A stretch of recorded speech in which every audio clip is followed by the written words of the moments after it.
Good morning, everyone. I'm doing my next chapter of the 21 most powerful minutes in a leader's day. And today is day 2 for the law of timing. The thought for today is when leaders fail to seize the moment, they undermine their leadership.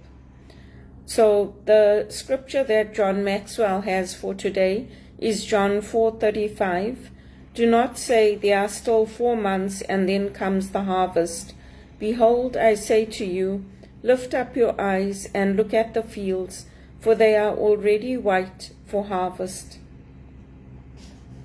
So Esther had many obstacles in front of her, and she also had the fear for her life being taken if she had gone up and spoken to the king and spoken up for what she believed in. And many of us encounter that in our leadership opportunities because we don't know whether what we will have to say will be well received, whether it will be accepted, whether it will be the right timing. And that's why we are called to fast and pray like Esther, to ask God for his guidance. And I'm doing this again for migrants. I'm doing it for people who, like me, have come to Canada and are trying to navigate how to get through this society, especially today where we are facing tremendous hardships and so many people are out of work in Canada. There's no jobs being created. I think it's an important message for today, just like it was then. So the first point that John Maxwell says is, your fate will be like that of the rest of the crowd if you don't take initiative. So if we don't take the initiative to make an effort like I am doing, to volunteer, to get out, to put applications in online for work, if we don't make that initiative, we're just going to be like everybody else. If we don't make the effort to study, to stand out, to get our credentials, it is hard. I'm not saying that it's easy. It's been tremendously hard for me. But we have to do it because we have to prove to these people in this country that we are just as good and equal to them, because they treat us like we're idiots. They treat us like we don't know how to have compassion, like we don't know how to speak, like we don't know how to speak to an audience. And yet many of us have come from companies or countries where we were the ones hosting large gatherings with government officials. We were hosting black tie events. We were hosting dinners, fetes, running raffles. But they don't treat us that way. They treat us like we don't know how to talk to Americans, like we don't have the right to show aggression like them. We don't have the right to speak back to them. They want us to just be what they call humble is not humble. It's actually allowing yourself to be a scapegoat. And things only change when we speak up. Things only change when we're willing to take that risk. And when we are willing to say we are more than equal, we are the same as you, and we have the right to speak back. And if you're rude to us, we have the right to tell you that that's not right. But it does come at a price, and it came at a price for Esther too. But we have to do it just like people did with the Catholic communities in England when they were under threat, or in America when we had Robert Kennedy and Bobby Kennedy. Those things of the past are happening today, and worse things are happening today, where police are coming up unannounced, not signing into our condos. It happened here with me. The police came up, they didn't even sign in to my condo security, and they came up and they told me, we didn't sign in, we just came up to speak to you. So yes, there's cameras in the lobby and everything, but is it right? Don't I have the right as a citizen of this country to be treated with the same respect as everybody else? But it happens. It does happen. It happens right here in Canada. It happens with police pulling people out of their cars, beating them to death like that young man in America. And they can't give you back your life. So did I have a choice? Could I tell the police, no, go away from here? I didn't. And the same thing used to happen in Zimbabwe, in Rhodesia. They just did whatever they wanted with us. And then the second point is God will replace you with someone else to do the job. So Mordecai was guiding Esther and helping her. And she was gifted. She had that willingness to move and to speak up and to take the initiative. So too with me, I have that willingness to prove myself, to speak up. But if people don't want to listen to what I'm saying, and if people are not ready for what I'm saying, then that's a different situation. And that's why sometimes we have to move back. Because really and truly, do I want to be a hero like Mandela and go to prison for 27 years? I don't. And he himself said if he had to live over, if he had to do things over, he would not have chosen to go to prison. He would have done things differently. So too with us, when we come into these countries, we have to learn. Don't let them see how much they hurt you. If they tell you that, oh, you know what, you don't know how to show compassion, and it's the Indians that are coming into this country from India, and it's the Indians who grew up in India that are doing it, because they'll look at me and they'll tell me, you don't know how to show compassion, you don't know how to speak to people, listen to your voice on this call, change it. So you just say, okay, if that's what you want me to do, I'll change it. You might have to go to the toilet and cry. You might have to go to the lunchroom and cry and come back and get on with that job. But that's what we have to do, because the Indians that come here from India, they think they're superior. They think that our culture is a low culture, and their culture and the American culture and the Canadian culture is a high culture. So they think we don't know how to read facial signals. We don't know how to understand inflections in the voice. We don't know how to say things. That's what they think, right? So give them that. Let them have it. If it helps you to keep your job and it helps you to stay in your position, just do it. Because that's what I had to do. Because they don't care. At the end of the day, if you don't do what they're telling you to do, and if you don't kowtow to them, they're just going to fire you and get somebody else in to do that job. Because they got to where they are by doing the same thing. So when they came here, and a lot of them tell me, oh, I bought my credentials. And I'm like, you bought your credentials and you're boasting? They're like, yeah, so, I mean, people know what's happening. It's the same thing with TD now. It's such a bad mark on the Indians, including myself, that Bharat Masrani was leading TD, and this is the first Indian CEO that we've had at TD, and there's this mar of corruption on the TD record. I mean, for me, it's embarrassing. Maybe not for TD. Maybe TD is like, oh, and they have said it on the Globe and Mail interviews that, oh yeah, we know there's a problem, but we're dealing with it. So, do you think they care? Do you think any of those TD executives that probably ran it are going to go to jail? They're not. It's the people like you and me that get fired. The people who are honest, the people who want to do things the right way, the people who go 15 minutes early to read do the rosary or read at the church. We don't get the support. So we might as well, if they tell you, you're stupid, you don't know how to show compassion, just say, okay, yeah, I am stupid. Please show me. Tell me what you want me to do so next time I can do it right for you. Do it that way. Then the third point is you could lose more than the opportunity.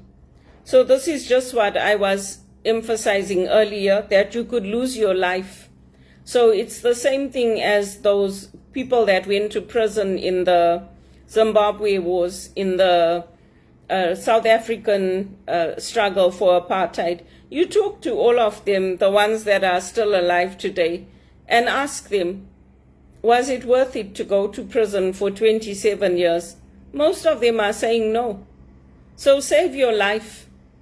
Don't put your life at risk so that you can say, okay, yeah, I did this in the name of human rights.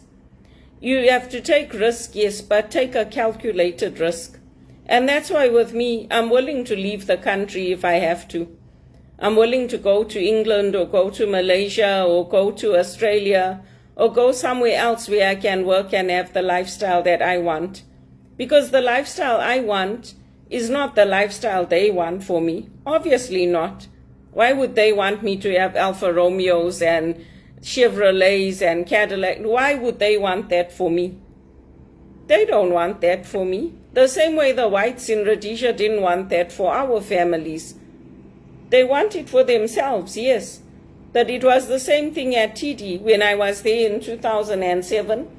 And I told them how much more I was doing than all the other executive assistants, and I asked for a pay increase. HR said no. Then they eliminated my position. But I was basically running that department for them. I was doing much more than the other executive assistants. So we also have to know when it's time to leave. When they tell you leave, leave.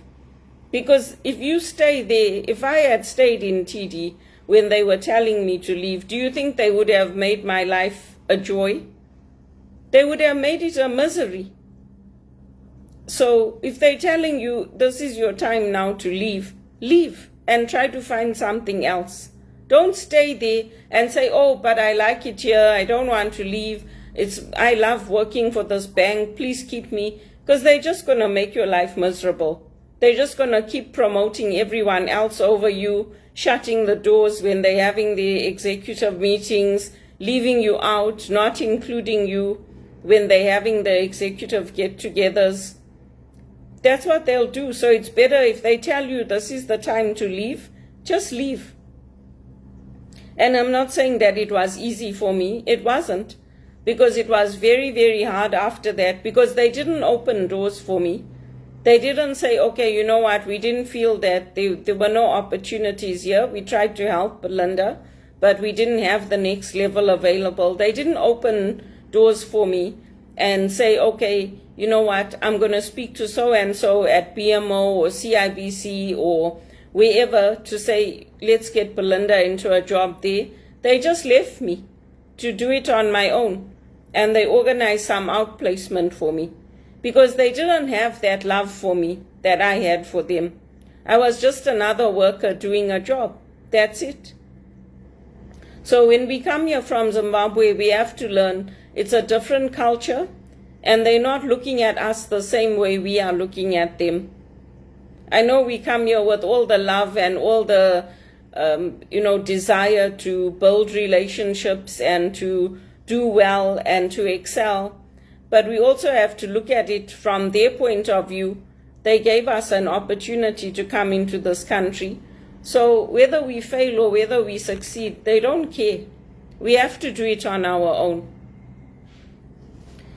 And then the fourth point is you could miss out on your mission in life.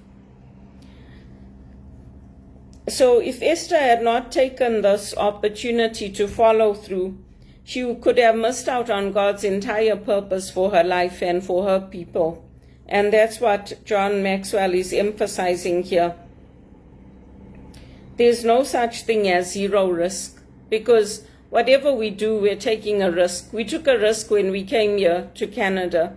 We took a risk when we decided to study and do things the honest way, rather than buying our credentials and then boasting about it. We took a risk when we decided to use our voices to try to make things better in the workplace for others.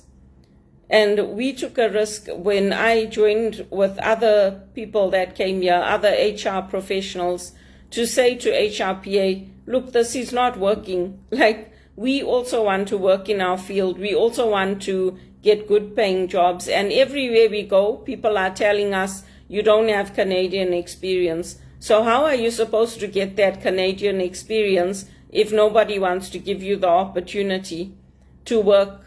Whether it's in a technical role or a relationship management role, how are you supposed to do it? And if all they're giving you is 3 to 6 month contracts and then letting you go, how are you supposed to build that trust and build that relationship if they're just going to keep firing you? Because it's the same thing that I've gone through, thousands of others have gone through. And so John Maxwell is just emphasizing here that we need to make sense of what is happening. We'll never get to a place where we don't sense any risk at all. There's always going to be some risk in what we're doing. And we also have to remember that at the beginning, Esther wasn't quick to jump at the opportunity. But the more opportunities she sees, the more comfortable she became with the risk. And the same will be true for us. It's the same thing as when I initially started going out to meet the MPs, to talk to them for the One campaign, or to write to them for the church about assisted suicide or other things that the church asked us to write to them for women's rights, for using our voices. It's the same thing. At the beginning, it's uncomfortable. You don't want to do it. You feel like, oh, why should I do this? But as time goes by and we take those risks and we learn how to navigate the culture here, then we can take more risks and we can do better. And it's the same thing with me now. I'm sitting at home, yes, but I'm not doing nothing. I've registered with at least 4 or 5 different opportunities for events with online learning. I've registered with events in person so that my name is out there and so that people know that I am upgrading my skills. I am looking for opportunities. I am trying to connect with people. And that's all that I can do, and hope that things will work out and things will fall into place for me. But it's very hard because for us, when we come here from Zimbabwe, we know our gifts, we know our talents, we know, even like me with my singing, I know my voice. I know I've got a nice voice for singing.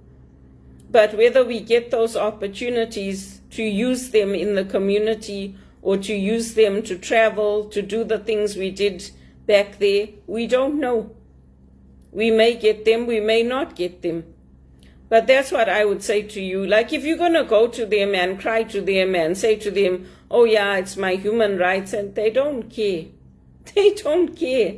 They just want you to do the job and go home. And I had to learn that the hard way. So they don't care. And even HR, they're not there to look after you. They're there to look after the company, to make sure that the company doesn't get sued, to make sure that the company is, taken care of. Yes, they say human rights and all that, but at the end of the day, the reality is one thing and the experience is another thing. They don't, and there's a lot of support here for the Muslim community. If you put a Christian against a Muslim in the workplace, the Christian will always lose. That's my experience.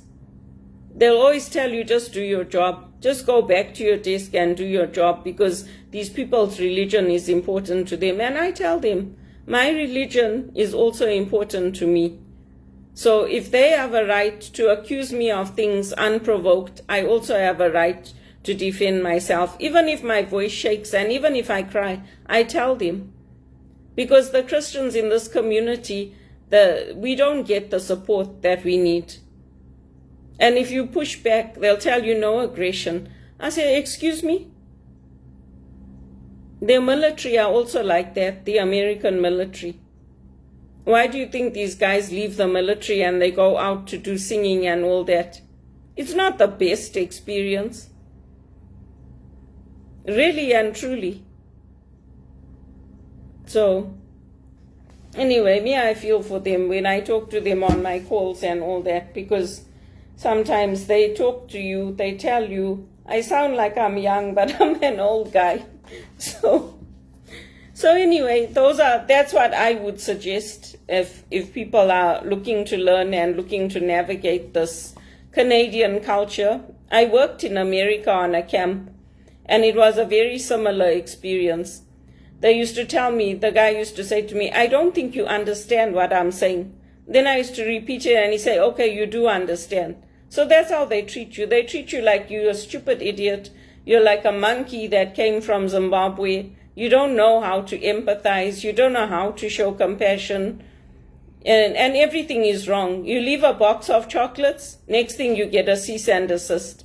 You try to help them to improve things, next thing they're taking you to the lawyers. So just do your job. Just do whatever they're telling you to do to the best of your ability. And, hopefully things work out. Because when I came here, I didn't expect Canada to be the way that it is. And you'll find it's not just me. I went to one event about a month ago, and there were some black ladies there. They came very nicely dressed, and they were saying, oh, they treat us like this. They treat us like we're stupid. We can't even get jobs in our fields. We can't do anything here. And I told them, I said, that's how it is here. They don't value our credentials. They don't value our experience. They don't value what we're bringing to the table. So you have to take anything to start. And then after that, hopefully you get a break. And they're like, is that how it is? I said, yes, that's how it is. From the outside, everything looks nice. From the outside, they say, oh, we need you with your credentials, with your degrees. We want educated people. But when you come here, it's a different experience. So we have to learn how to take those opportunities. And then they said to me, oh, you grew up under Mugabe. I said, yeah, I did. And they're like, oh. I said, why? They said, no, because we can see. I said, what do you mean you can see? They're like, no, because what you're saying is true, but he wasn't all that good. I said, yeah, I know he wasn't all that good, but for a time it was good. And we know the massacres that took place in Zimbabwe. We know about the mass graves. We know about people being buried alive. You think those things don't happen here in Canada? They happen. All the Aboriginal women that got killed, all of us that get treated like we prostitutes, you must be friends with your executive. Since when? And since when do women have the right to go around calling every place you worked at saying that, oh, they were hoping to be friends with her? Would they like it if that was done to a guy? They wouldn't. So, I tell them, I don't hold back now, because I went through enough. I went through enough psychological torture. I went through enough being put down. I went through enough being treated like I was dirt. I went through enough. So I tell the immigrants that come here, that's how it is. And it's not like that just here. It's people go to Dubai and all these places. Unless you're going into a management role, it's the same thing there. I've had white people that I worked with who told me how badly they got treated in Dubai. They couldn't even go outside. They couldn't even get a bank account opened without their male managers vouching for them. At least here you can open your own bank account and you have some freedom. But that's how it is. That's the way it is. And we don't come from a low culture. Don't let them tell you that. Our culture is just as high as theirs, but they do it because that's the way they make the money. How are they going to make their money if they don't tell us that we are uncompassionate, we don't know how to express ourselves, we don't know how to talk, we don't know how to express compassion? So we are idiots. We don't know how to make breakfast in bed for our mothers for Mother's Day. We don't know how to give gifts. We don't know how to receive a gift. We don't know how to talk. We don't know how to be present in the mass. We don't know anything. That's basically their impression of us. And it's the exact opposite. Some of them have never even been to Zimbabwe. They don't even know what the country is about or what it's like or the manners of the people or our etiquette or our black tie. They don't know anything. They're just judging us from their own perspective. So it's unfortunate, but that's the way it is. So that's the thing for today. And the leadership thought for today for reflection is what prevents you from seizing your opportunity to lead. And that's something we can take with us. And then when we join forces with others, when we get into groups like the One Campaign, when we get into the John Maxwell, when we get into different organizations where there's a lot of us and we're using our voices to bring about change, then we can change things. But if you, like me in the workplace, I just do what they tell me. They say, listen, you didn't show compassion. I say, okay, what do you want me to do? Tell me what words you want me to use. Then I use those words. I make myself a complete idiot, like a complete stupid person who doesn't even have a degree, has no education, not even high school. That's how I treat myself in the workplace. Then I do very well. I do. I get all the top scores. I get all the employee of the month. Oh, they love me. And do you think I like it? I hate it. I want to be the one running the show. I want to be the one calling the shots. I want to be the one with my home, my car, my Alfa Romeo, my Porsche, my looking out of my window and seeing fields of gold. I want all those things for myself, but I can't have it. So I have to just do whatever I have to do. And if I could take the dung and put it on my head, I would do that also. We don't do that anymore because Jesus gave us a different direction. He said, when you fast and when you pray, wash your face, put on nice clothes, put oil on your head, and don't let people know what you're doing. So, but that's the times we're living in, unfortunately. And the people getting the support are who? The ones who are going and bombing the discos in Israel, taking women, raping them, kidnapping them, making them bathe naked in front of them, holding guns to their heads and saying, get out of the bathtub now. They're getting the support. When you sit in the workplace, you're doing your job quietly, getting on with your life, and some Muslim goes up to your supervisor and says, my religion is also important as hers, and you haven't even spoken to them. You haven't said one word to them. That's the culture that's being promoted in Canada. That's my experience. So it's unfortunate because all these priests and all these bishops and archbishops, they're living a high life. They're dressing up in all their regalia and everything. What are they doing for the people? So I just do my job and I go home. And if the women come to me at this One Campaign and all that and talk to me, I tell them the truth. Because they must know if they want to stay here, that's the way it is. They're so offended, they're so upset. I tell them I was also like you when I came here. Now I'm very different.